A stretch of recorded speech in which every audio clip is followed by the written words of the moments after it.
According to the Barbarossa Plan, the capture of Moscow was expected within the first 3 to 4 months of the war. The German command prepared a major offensive operation, codenamed Typhoon.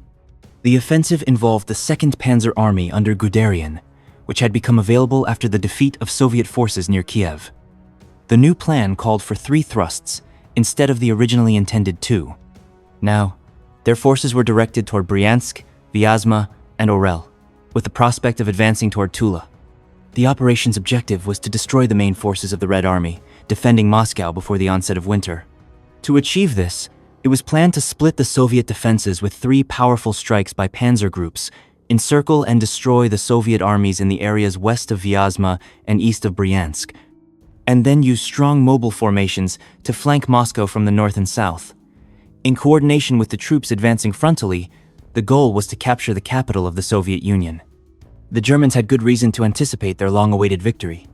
A total of 64 divisions were committed to the assault on Moscow, including 16 panzer and 6 motorized divisions, with an overall force strength of 1.8 million men. The Red Army faced this onslaught with 14,000 guns and mortars, 1,320 aircraft, and roughly 2,000 tanks. Opposing this formidable host were 83 divisions of the Western, Bryansk, and Reserve fronts, totaling 1.25 million troops. They had only about 1,000 tanks and 71 artillery regiments, supplemented by 9 cavalry divisions and some reserve units. Clearly, the Germans held a significant numerical superiority. The final decisive battle was to take place near Moscow, marking the culmination of the entire Eastern campaign. However, the stubborn Soviet defense at Smolensk and lagging flank advances forced the German command to halt the offensive on the Soviet capital.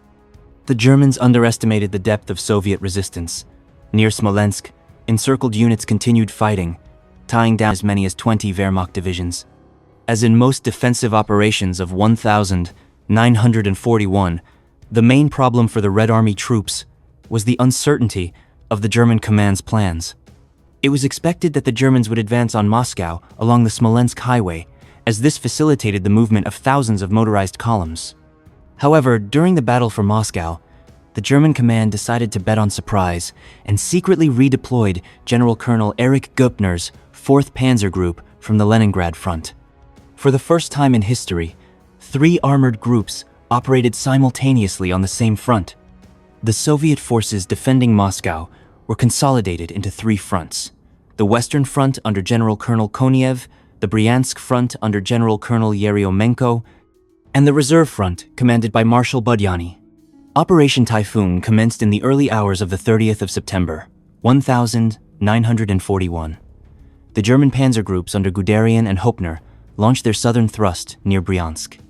Employing bypass tactics rather than frontal assaults, Wehrmacht forces penetrated Soviet rear areas and within 3 days achieved the complete encirclement of Yeryomenko's Bryansk front main forces. Oriel fell on the 3rd of October. Facing this crisis, the Soviet High Command authorized encircled units to execute independent breakout operations while concentrating all available reserves on the Modjisk defensive line. On 12 the 16th of October divisions managed to escape the pocket, though subsequent breakout attempts resulted only in scattered groups of survivors emerging. Many trapped units transitioned to guerrilla warfare, with some not rejoining regular forces until the winter of 1941-1942. Exploiting the breach in Soviet lines, German panzers surged toward Tula. Guderian's deep penetration forced the Red Army command to take emergency measures. An airborne detachment was rapidly deployed to Orel, where paratroopers seized the Orel-Mcensk highway and engaged advancing Wehrmacht spearheads. Reinforcements soon arrived in the form of T-34 tanks under Colonel Jukov's command. Near Mcensk, Jukov orchestrated an ambush, allowing Guderian's vanguard units to advance before striking unexpectedly from the flanks and rear. The Soviet tank commander employed roving guns tactics, anti-tank artillery that shifted positions after firing several rounds, creating the illusion of strong defensive positions. According to Soviet records, Jukov's 4th Tank Brigade destroyed 133 German armored vehicles in the Mcensk engagements. The time bought by Jukov's brigade proved crucial for reinforcing Tula's defenses. When Guderian's forces subsequently assaulted the city, the attack ultimately failed. Meanwhile, the time had come for the main offensive. the armored groups and field armies of Army Group Center launched an assault on the reserve western fronts near Rozlovel and Dukovshkina. German tank wedges broke through our defenses and surged toward each other. Within 2 days, the encirclement was complete. 5 Soviet armies were trapped near Viasma. In total, around 2/3 of all our forces in the western direction were surrounded near Bryansk and Viasma. After defeating 3 Soviet fronts, on the 10th of October, German troops advanced toward Kalinin, and by the 17th had captured the city, while the next day, Modjisk and Maloyaroslavets were abandoned. At the same time, as the scale of the situation became clear, Stalin summoned General Jukov from besieged Leningrad. Upon arriving at the front and quickly assessing the situation, Jukov reached a grim conclusion. The defensive front in the western direction was effectively gone. All roads to Moscow were essentially open. After the war, Jukov recalled, "When I am asked what stands out the most from the war, I always reply, the Battle of Moscow. There, the fate of Russia was decided. The last line of defense on the way to the city was the Modjisk line, which was under construction 120 kilometers from the capital. To defend these positions, Zhukov sent all the combat-ready units he could find in Moscow. Ordered the construction of 3 lines of fortifications, utilizing anti-tank ditches and hedgehogs, as well as dug-in tanks as stationary fire points, and minefields on all tank-threatened approaches. Strengthened discipline with Order Number 0345 dated the 13th of October. Cowards and panic-stricken soldiers who abandoned the battlefield withdrew without permission from their positions or discarded their weapons and equipment were to be shot on the spot. Formed assault groups from the last remaining tanks, T-34S, and cavalry, which were deployed to the most dangerous sectors, where they held off the enemy for 2 to 3 Daltons IS until reserves arrived. Most importantly, he insisted on the redeployment of 30 fresh divisions from the Far East, following intelligence reports regarding Japan's neutrality. By mid-October, the intelligence of Army Group Center was already anticipating victory. However, the German motorized units that had broken through encountered unexpected and stubborn resistance from Soviet forces along the Modjisk line. On the same Borodino field, where the decisive battle against Napoleon's Grand Army took place in 1812, fierce fighting resumed in October 1941. Soviet soldiers occupied the same heights that the Russian army had held in 1812, just as they had a century earlier. The 32nd Rifle Division, commanded by Colonel Polosukhin and arrived from the Far East, fought against the elite thugs of the SS Motorized Division Das Reich, commanded by SS Obergruppenführer and SS General Paul Hauser. The positional battles on the Modjisk line of defense lasted several days, during which both the SS troops and Soviet fighters suffered significant losses.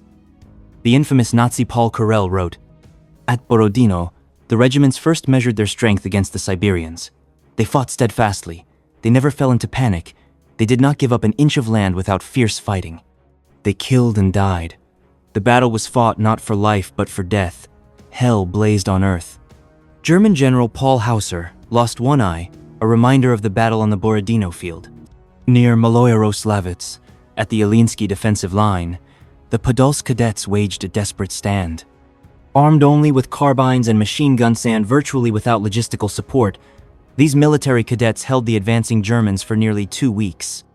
After days of brutal combat, enemy forces managed to advance only 300 meters. When frontal assaults failed, German panzers attempted to outflank the cadets' positions. They immediately came under devastating fire from 85mm anti-aircraft guns deployed in direct fire mode. These heavy weapons, originally allocated for Moscow's air defense, had been urgently repositioned to the front line. By mid-October, the Red Army had managed to bring the front to a state of unstable equilibrium. A report from the headquarters of the 57th Panzer Corps of the Wehrmacht stated that the last battles for the capture of Russian positions were the fiercest of the entire campaign in Russia, as the enemy was putting up fierce resistance, having entrenched themselves in concrete fortifications built during peacetime. In turn, the troops of the newly formed Kalinin Front, under Konev, halted the advance of the German 9th Army.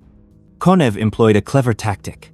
At night, his units simulated preparations for an offensive with the noise of engines and false radio communications, forcing the Germans to keep their forces in place. Large forces of Army Group Center were tied down in decisive battles with the surrounded Soviet armies near Viasma and Bryansk during the critical days of mid-October 1941. During the fighting against the surrounded units and divisions of the Red Army, The Germans lost valuable time and were now forced to navigate the muddy roads that had become impassable after the rains. Subsequently, von Bock noted with frustration that the troops of Army Group Center were gradually getting stuck in mud and swamps. Later, the failures of the October offensive by the Wehrmacht towards Moscow were attributed solely to weather conditions. However, it was evident that the muddy roads after the rainy period negatively affected both opposing sides equally. By the beginning of November 1941, the front on the approaches to Moscow had gained sufficient stability. However, it was still too early to speak of the success of the defense of Moscow. On the 7th of November, the anniversary of the October Revolution, a military parade was held on Red Square in Moscow. Many participants in the parade went directly to the front lines from the square. The parade had immense political significance, as it demonstrated to the Soviet government and personally to the Supreme Commander their determination to fight to the end. Less than a week after the parade on Red Square, the troops of the German Army Group Center received orders to resume the offensive on Moscow. With the onset of cold weather in mid-November, the ground froze, allowing tanks to move off the roads. The divisions at the forefront of the Army Group Center's offensive were provided with warm uniforms. The order from the 4th Panzer Group noted, "The days of waiting are over. We can advance again. We have only to destroy the last line of defense of Moscow." By the beginning of the new German offensive, the defense of Moscow had been significantly strengthened. Intelligence data allowed divisions to be withdrawn from the Far East. These units were transported via the Trans-Siberian Railway under conditions of strict secrecy. Even the commanders of the trains did not know the final destination. Meanwhile, the German command, due to the losses incurred, considered the plan to encircle Moscow unrealistic. The 3rd and 4th Panzer Groups were being concentrated on the left flank of Army Group Center in the area of Kalinin and Volokolamsk. Their objective was to push the Soviet troops back to the Lama River, capture the crossings in the western part of the Volga Reservoir, and advance towards the Moscow-Volga Canal. In the actual November offensive, instead of the traditional German tactic of encirclement battles, a simple breakthrough towards Moscow was carried out. On the 18th of November, the 2nd Panzer Group under Guderian was supposed to resume the offensive through Tula to the northeast towards Kolomna. A significant drawback of this plan was the choice of the main strike direction, which passed through a wooded area to the northwest of Moscow. This significantly limited the maneuverability of the German armored units. Nevertheless, the concentration of 2 panzer groups on a single axis proved decisive. After fierce fighting, the Red Army's defenses at Volokolamsk were breached. The 3rd Panzer Group, joined by elements of the 4th Panzer Group, advanced north of the Istra Reservoir toward Klin. Meanwhile, other units of the 4th Panzer Group pushed from Volokolamsk toward Istra. Critically, however, the Soviet front did not collapse as it had during the October disasters. No comparable breakthrough occurred in mid-November. Under pressure from German panzer units, Red Army forces conducted a fighting withdrawal toward successive defensive lines at the Istra Reservoir and Klin. At this critical juncture, Lieutenant General Rokossovsky, commander of the 16th Army, received authorization from the General Staff to fall back to the Istra River line. However, when Marshal Jukov, commanding the Western Front, learned of this order, he immediately countermanded the withdrawal and demanded forces hold their current positions at all costs. The dispute was ultimately decided by their German adversaries. Colonel Generals Huppner and Georg Hans Reinhardt, whose panzer groups outflanked the Istra Reservoir from the north. On the 24th of November, they captured Klin and Solnechnogorsk, positioned just 50 kilometers northwest of Moscow. For German forces, this marked a significant tactical success. General Rokossovsky's units defending the Istra River line now faced imminent encirclement. Moreover, the capture of Solnechnogorsk opened a potential northern axis for panzer and infantry divisions to strike directly at Moscow. Rokossovsky's army was soon forced to abandon its defensive positions along the reservoir. The final week of November saw ferocious combat as German divisions pressed their offensive. Simultaneously, Guderian's forces executed a wide envelopment of Tula, bringing Kashira under direct threat. Its fall would have cleared a path straight to the Soviet capital. However, Lieutenant General Belov's 2nd Cavalry Corps, fighting dismounted as infantry with artillery support, managed to halt the German armored advance. In late November, forward German commanders could observe Moscow through binoculars.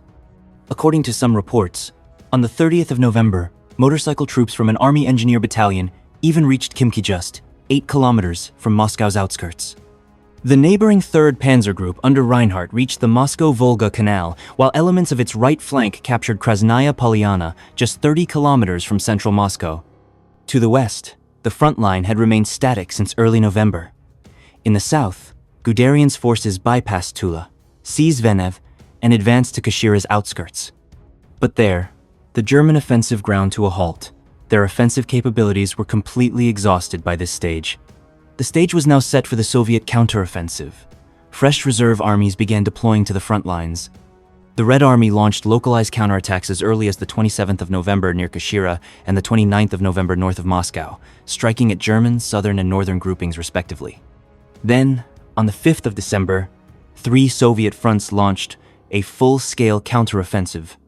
For first-hand accounts of these battles, see the German officers' memoirs featured on my channel, link in the description. In the ensuing operation, Wehrmacht forces were pushed back 100 to 350 kilometers from the Soviet capital. 3 days after the Red Army launched its Moscow counteroffensive, Hitler was compelled to sign Directive No. 39, ordering the Wehrmacht's transition to defensive operations across the entire Eastern Front. The Battle of Moscow marked the German army's first major defeat since the beginning of World War II. In his assessment of the campaign, General Günther Blumentritt, Chief of Staff of the German Fourth Army, acknowledged, "This was the turning point of our Eastern campaign. Our hopes of knocking Russia out of the war in 1941 collapsed at the final moment." Notably, he omitted that at Moscow, the Wehrmacht first encountered innovative Soviet tactics. Commanders had mastered not only defensive operations but also launched precision strikes against unprepared enemy positions.